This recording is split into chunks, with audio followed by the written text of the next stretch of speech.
It's been a bumpy ride lately for countless airline passengers, with a recent flurry of violently turbulent flights sending more than a dozen people on U.S. flights straight to the ER. And for those racked with a fear of flying, a special upgrade to high anxiety. Here's ABC's David Curley. A heart-stopping moment for even the most seasoned of flyers. The stomach-wrenching, scream-inducing, sudden jolt of extreme turbulence. You've probably experienced a mild version of it if you're one of the millions that take to the skies every day. Last year, turbulence injured 21 people in the U.S., according to the FAA. But in just the past week on U.S. flights, 15 people say they've been injured by turbulence. Yesterday, this was the scene inside the cabin after severe turbulence shook a Jetblue flight packed with people traveling from Puerto Rico to Orlando.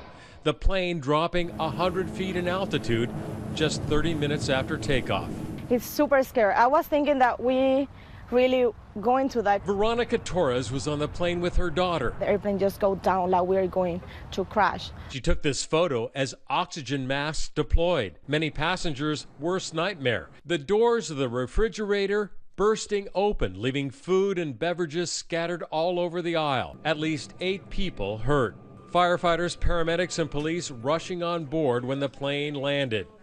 And in just the past week, 2 other turbulence incidents injuring passengers. 7 people hurt on this Allegiant Airlines jet. The lady in front of us shot straight in the air and hit the overhead compartment, broke the handle, bleeding everywhere. And on this Etihad flight to Jakarta, people screaming and praying for their lives. The woman who took this video says the turbulence came with no warning. Everything just shook. The plane went up and down. A lot of people on the plane, they didn't wear seatbelts, you know. So they're like flying. Pictures of the aftermath showing a cracked ceiling, aisles littered with debris.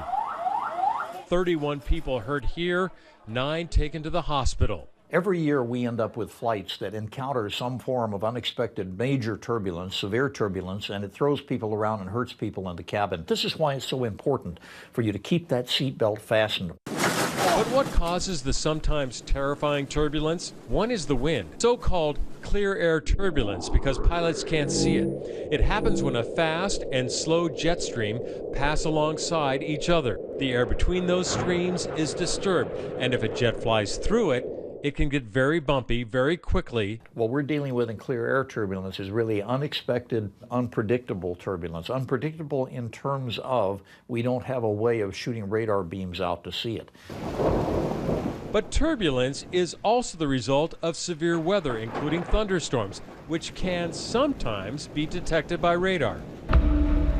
We went aboard this test flight near Miami. So this purple color means severe turbulence. These test pilots actually aim for thunderstorm turbulence. Well, we're headed right for this turbulence. They're testing this radar software, which is being installed on American Airlines jets to help its pilots navigate a smoother ride. In essence, you've kind of become the weatherman for the pilot. You're predicting what's ahead? Yes, that's exactly right. We skirt around the heaviest turbulence, but still feel it. We're actually just getting a little bit of that turbulence right now. Yeah, we are. We just flew right by this. So, yeah, it's right outside the window. Green on the radar means go, a path through the storm. When we've actually flown through those areas, it's been smooth as glass. There hasn't even been a ripple.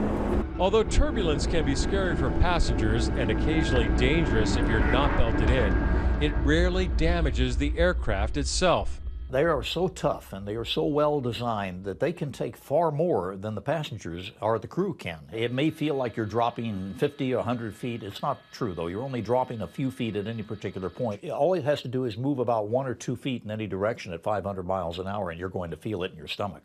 In fact, your chances of dying in a plane crash are 1 in 60 million. Despite that, about 1 in 4 people still fear flying.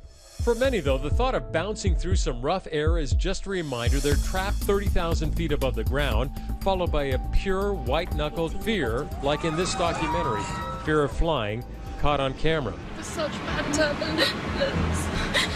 And that's why these men and women are here. So we're waiting for him to open the door. Retired Air Force pilot turned therapist Captain Ron Nielsen is the plane whisperer. His class at Phoenix, Arizona's Sky Harbor International Airport has just 1 week to overcome a life of anxiety and what for many is a painful feeling of shame. So silly, so embarrassing. It's time for me to get on a plane and fly. So when you get on, just go on and pretend like you own the thing. Captain Ron tries to teach his students to face their anxiety head on. The class does a walkthrough aboard a plane that they've been reassured of will not take off. So how about a big cheer for all of us? We made it. What I find for most people is the first thing they need to do is give themselves permission to be afraid. But it's easier said than done. In 7 days, they'll go from a classroom to a real flight, Phoenix to Burbank, California, and back home. It's the final stage of class. Call it graduation day. I was taking care of my panic attack. For Jessica Cobble, it will take all the effort. She's never flown before, but first she gets a quick tip from Captain Ron. You go past the food court, grab a drinking straw, get on the airplane, and restrict your breathing through the straw. If you can control your breathing for the first 2 minutes of flight, you've got 90% of the battle licked. Who's gonna hold me? Oh my God. Jessica forgot her straw. Oh my God. Oh my God. She took a pill to take the edge off. Lexi, close the window. Fine. How did it get open? What happens when you take that much medication? I didn't take a lot. I know. She only took one. Yeah. But Captain Nielsen advises no drugs unless prescribed by a physician. Self-medication, he says, might only add to your anxiety, and Jessica has plenty of that. It's gonna crack open. But you're focused on anything but the thing that you should be focusing on is you, okay? Yeah, I know. I don't want to die. This is a completely full flight today. Minutes later, much to our surprise, Jessica is calm, actually enjoying herself. It's so cool.